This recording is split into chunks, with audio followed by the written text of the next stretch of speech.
IFRS 16 leases introduced a single accounting model for lessees, significantly changing the treatment of lease transactions in financial reporting. The standard was developed to improve transparency by ensuring that lease obligations are reflected on the statement of financial position rather than being hidden through off-balance sheet accounting. Under IFRS 16, lessees generally recognize both a right-of-use asset and a corresponding lease liability at the commencement date of the lease. This approach reflects the economic reality that lessees obtain the right to control and use an asset while simultaneously incurring an obligation to make lease payments.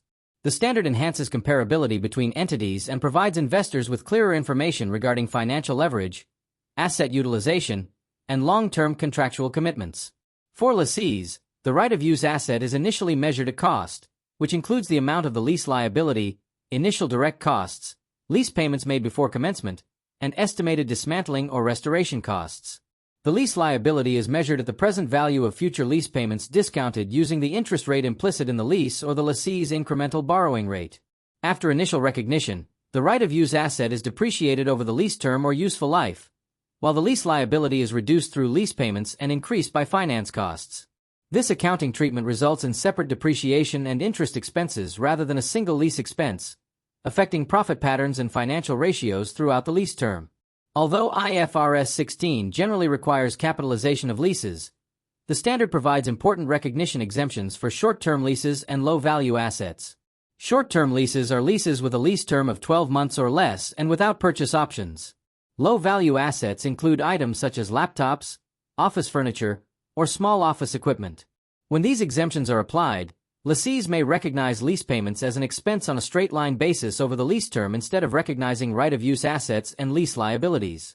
These practical exemptions reduce administrative complexity and compliance costs for smaller or less significant lease arrangements.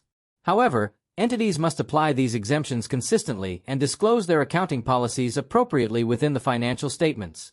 Sale and leaseback transactions require careful analysis under IFRS 16 because they involve both disposal accounting and lease recognition. In these arrangements, an entity sells an asset and immediately leases it back from the buyer. The accounting treatment depends on whether the transfer qualifies as a sale under IFRS 15 revenue from contracts with customers. If a valid sale occurs, the seller lessee recognizes only the portion of any gain related to rights transferred to the buyer lessor, while continuing to recognize a right-of-use asset representing retained usage rights. If the transfer does not qualify as a sale, the transaction is treated as a financing arrangement rather than a genuine disposal. This guidance prevents artificial profit recognition and ensures that financial statements reflect the economic substance of transactions accurately. From the lessor perspective, IFRS 16 largely retains the previous distinction between operating leases and finance leases. A finance lease transfers substantially all risks and rewards associated with ownership of the underlying asset to the lessee. Indicators include transfer of ownership at lease end, bargain purchase options, lease terms covering major portions of asset life, or present values approximating fair value. Operating leases, in contrast, retain significant ownership risks and rewards with the lessor. This distinction is important because it determines how lessors recognize lease income, assets, receivables, and risks. Proper classification ensures that financial statements faithfully represent the economic characteristics of leasing arrangements and their impact on lessor operations and profitability. Accounting treatment for lessors differs significantly depending on lease classification.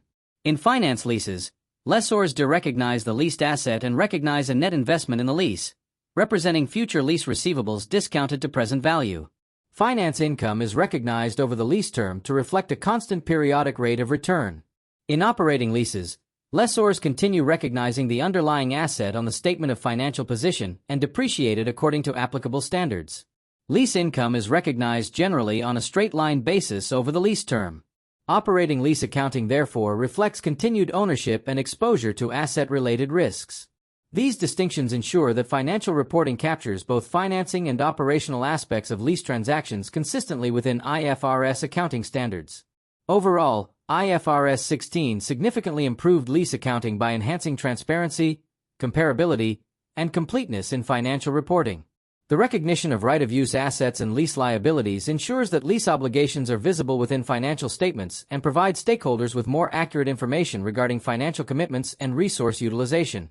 The standard also balances practicality through recognition exemptions while addressing complex arrangements such as sale and leaseback transactions.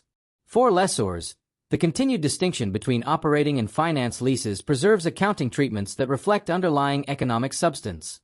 Within the DipIFRS syllabus, IFRS 16 is important because lease accounting affects profitability, leverage, cash flow analysis, and investment decisions, making it a critical area of international financial reporting and professional accounting practice.